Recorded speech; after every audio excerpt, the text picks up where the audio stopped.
News just coming into the NFL Network newsroom moments ago. One of the busiest off seasons in recent memory keeps on giving. We've got some more draft moves that have gone down. In fact, a big trade between the Eagles and the Saints. Let's get you some of the details right now. A swap of multiple picks. You can see the Eagles receiving the 18th overall, 101st, and 237th. On the flip side, and more significantly, I should say, from the Eagles, more draft capital in future drafts. They'll get a 2023 first-round pick and a 2024 second-round pick. The Saints, now I got 2 picks in the top 20, 16 and 19, as well as pick 194. For a little bit more clarity on why this thing went down, our NFL Network insider, Ian Rappaport, is with us. Ian, break it down for me. What's the significance of the move, and why did it go down?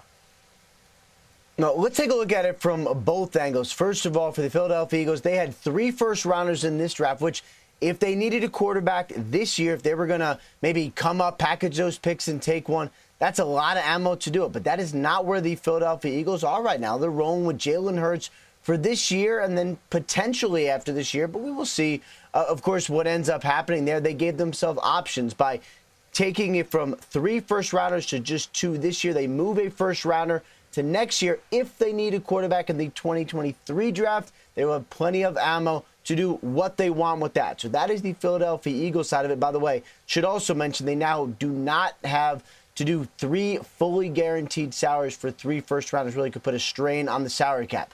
That is the Eagles side of it. For the New Orleans Saints, who are, not exactly as active as maybe some other teams in free agency, really tied up against the cap, they give themselves another premium player. They add a first-round pick this year, giving, of course, the Eagles their first-rounder next year. So now they have 3 picks in the top 50, and the hope, of course, depending on how the Saints do, is that the first-rounder next year is a back-end pick. That is essentially the rationale for both teams. The Eagles bail on a pick this year, add one next year, plus a little more. They get a second-rounder in the future, and the Saints have an opportunity to load up on some talent in this year's draft. All right, a lot to digest here, and I want to start from the Saints' perspective because you laid it out pretty succinctly. It's funny, you go on social media right after this trade goes down, and immediately everyone starts saying from the Saints' perspective, it's quarterback, quarterback, quarterback.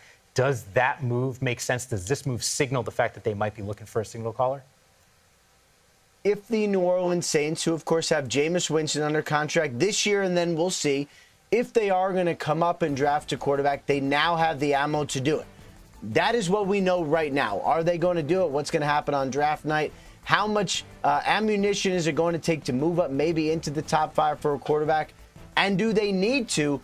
All of that is going to play out over the next several weeks. We'll see what's going to end up happening. But yes, if the Saints want to move up for a quarterback, they now can. And of course, one of the best reasons to have a first rounder is to use it for a quarterback. So, if this is something that becomes necessary for the Saints, they now can do it. And that's one of the great things about adding multiple first-round picks or having multiple first-round picks is you have maximum flexibility to add either 2 premium players or maybe come up and snag a quarterback in the future. Here's a closer look at what the Saints are saying about this trade, sort of recapping once again the swap of picks with New Orleans receiving picks 16 and 19. That's the significant issue right now from a New Orleans perspective. The Eagles, on the flip side, they lose one of the picks in the first round for this year. They'll stick with number 18, but they do intend to probably keep, I would imagine, to use that first round pick in 2023 and 2024, potentially as insurance, depending on what happens this season from a Jalen Hurts perspective. The reaction on social media continues to pour in. Michael Thomas, boom, yeah, in a big way. Ian, I'd love to get your take also from a Saints perspective. We know Sean Payton is not there. Is there maybe a little bit more pressure on an organization to try to put sort of a stamp on not only this class, but to get some wins early and get an influx of talent, high-level talent in the first round? No, I think the roster is pretty solid. I don't really view it like that. I view it more as they have Jameis Winston. They like Jameis Winston, but it is pretty safe to say you just don't know what he's going to be, how healthy he's going to be. Is he going to be your quarterback of the future? If the Saints, look, they're still trying to replace Drew Brees. So whether or not they had Sean Payton here, they would still need a quarterback for the future. And this gives them the possibility, at least, of getting one. That is one option, one way to use some of these draft picks. Another way is, this has been a team that has been in a salary cap crunch for, the last 5 years maybe.